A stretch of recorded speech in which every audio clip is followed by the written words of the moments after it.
Herkese selam. Lütfen kanalımıza abone olun çünkü buna çok ihtiyacımız var. Dizinin son bölümünde yaşananları ve yeni bölümde yaşanacakları anlatacağız. Dizinin özet bölümünü seyretmek istemeyenler videoyu ileri sarabilirler. Son bölümde Hira Orhun'a hala aşık olduğunu kabullenmişti. Bölüm Orhan'ın yatak odası kapısı önünde Hira'nın kendi kendine konuşması esnasında başlıyor. Hira kendi kendine konuşarak ne yaparsam yapayım kalbime güç getiremiyorum dedi.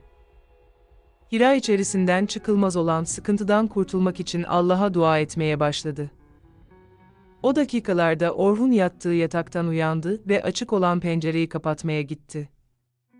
Orhun odada ses çıkarınca Hira panikledi ve hızlıca merdivenlerden aşağı indi.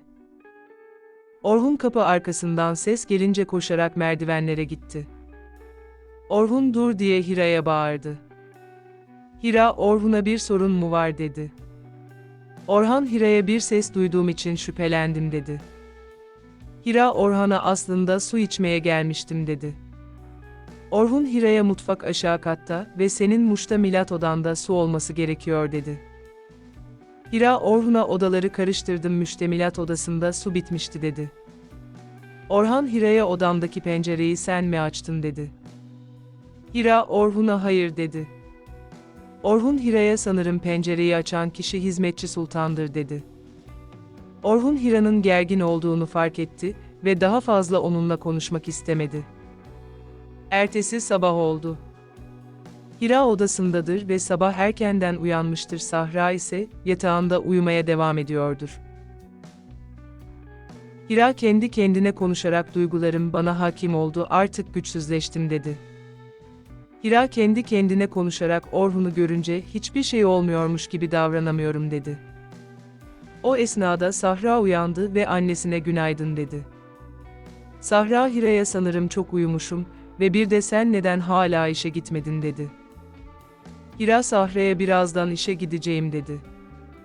Sahra Hira'ya yorgun görünüyorsun yoksa dün gece uyumadın mı dedi. Hira Sahra'ya dün gece adeta kabus gibiydi bu sebepten uyuyamadım dedi. Hira artık Orhun'a hala aşık olduğunu kabullenmiştir. Öte yandan Orhun ise yatak odasındadır ve kıyafetlerini giyiyordur. Orhan'ın aklında da Hira vardır ve Orhun da her şeyin eskisi gibi olmasını istiyordur. Orhun bir müddet Hira ile olan ilişkisini düşündükten sonra evrak işleriyle uğraşmaya başladı. Dakikalar geçti ve odaya Sultan giriş yaptı. Sultan, Orhun'a Erhan sizinle görüşmeye geldi ayrıca bugün bir şirket çalışanı sizden bir evrak almaya gelecek dedi. Sultan Orhan'ın dosya dolabından dosyayı alırken odaya Erhan giriş yaptı. Sultan konuşmaları dinlemek için yavaş davranmaya başladı. Erhan Orhan'a istediğiniz yeni telefon ve hattı getirdim dedi. Erhan Orhun'a mobese kameraların inceledik net bir görüntü olmadığı için iki adamın şimdi tespiti yapılamadı dedi. Sultan'ın yavaş davranması Orhun'u şüphelendirdi. O an Orhun kafasında ufak bir analiz yapmaya başladı. Erhan Orhun'a şimdilik bilgiler bu kadardır izninizle ben gideyim dedi. Erhan gittikten sonra Sultan hemen Orhan'ın yanına gitti ve istenilen dosyayı buldum dedi. Orhun Sultan'a dosya dolabımı düzenle ben birkaç evrak daha sana imzalayıp vereceğim dedi. Sultan Orhan'ın dosya dolabını düzenlemeye başladı. Orhun yeni gelen telefon ve hat üzerinden Sultan'ın telefonuna bir mesaj yolladı. Orhun, Sultan'a şu anda sana gizli bir telefondan mesaj yolluyorum çünkü Orhun Demirhanlı bizi her an bulabilir diye bir mesaj yolladı. Sultan telefonuna gizli bir numaradan mesaj gelince panikledi. Sultan mesajı yollayan kişinin kiralık adamlar olduğunu düşündü. Sultan Orhun'a dosya dolabını düzenledim siz dosyaları imzalayın ben daha sonra buraya geleyim dedi. Sultan direkt Afife'nin odasına gitti ve ona telefonuna gelen mesajı gösterdi. Afife Sultan'a derhal önlem al Orhun, o iki adama ulaşmamalıdır dedi. O konuşmaları Orhun kapı arkasından gizlice dinliyordur. Orhun Afife'ye artık yapacağın her şey için çok geç dedi. Afife büyük bir şaşkınlık yaşamaya başladı. Orhun Afife'ye bana tuzak kurdun, beni kaçırtıp Hira ve kızından kurtulacaktın değil mi dedi. Orhun Afife'ye tasarladığın plan başarısız oldu çünkü senin planına göre kaza yapmam talihsiz bir olaydı dedi.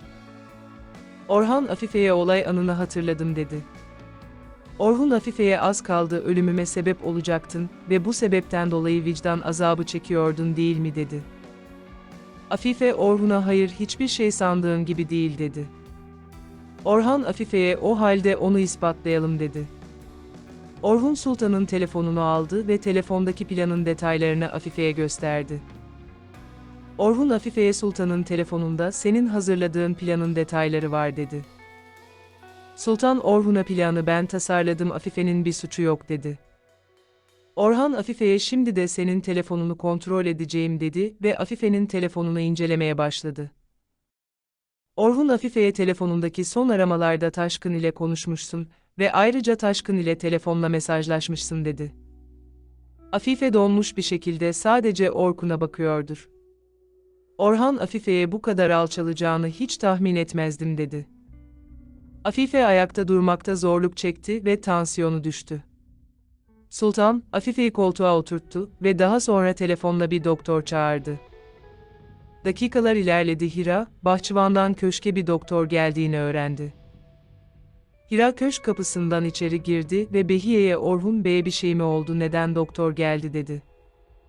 O esnada Orkun bir odadan çıktı ve Hira'ya benim bir sağlık sorunum yok dedi. Orhun Hira'ya annem rahatsızlandı ve sakın onun için endişelenme çünkü o bunu hak etmiyor dedi. Orhun orada bulunan sultana bağırarak çabuk odama gel ve tasarladığınız planın detaylarını anlat dedi. Diğer tarafta ise Ece Aziz'in evinde kalmaya devam ediyordur. Ece Aziz'in Elif hakkındaki düşüncelerini öğrenmekte kararlıdır.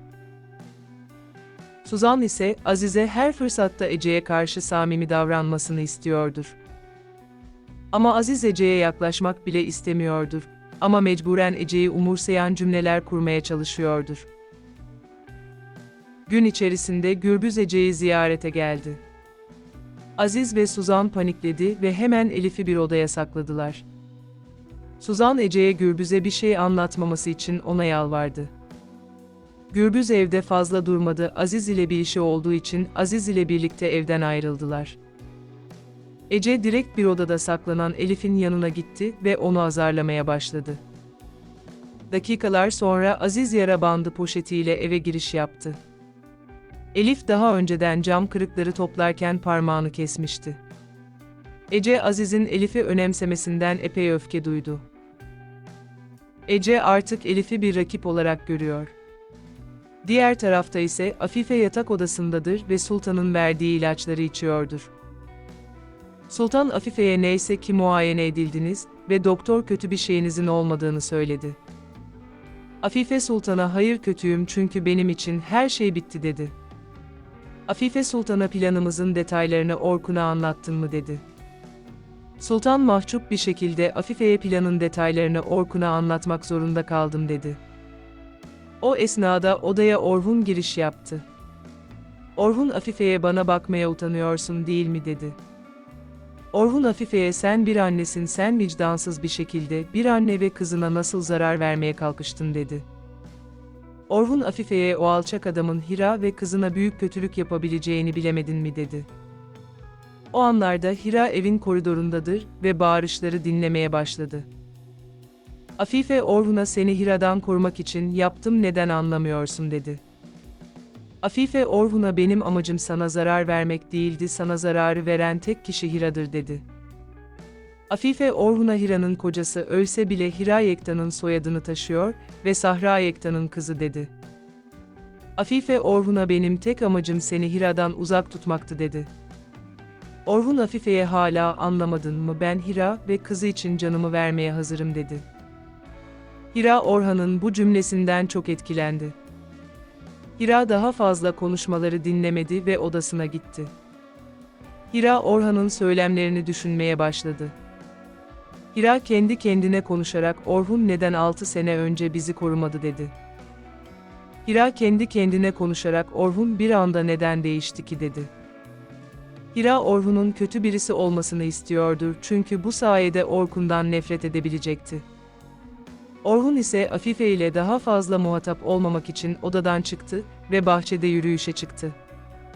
Orhun Afife'nin yaptığı iğrençliği düşünüyor ve üzülüyordur. Orhun kendi kendine konuşarak Hira ve kızına bir şey olsaydı ben mahvolurdum dedi. O esnada Sahra elinde bir çiçekle Orhun'un yanına geldi. Sahra Orhun'a seni çok özledim dedi. Orhun tıpkı bir baba şefkatiyle Sahra'ya sıkıcı sarıldı. Sahra Orhun'a anlaşılan o ki sen de beni çok özlemişsin dedi. Hira uzaktan ikiliyi garip duygular hissederek seyrediyordur. Orhun Sahra'ya sen çiçek toplamaya devam et dedi.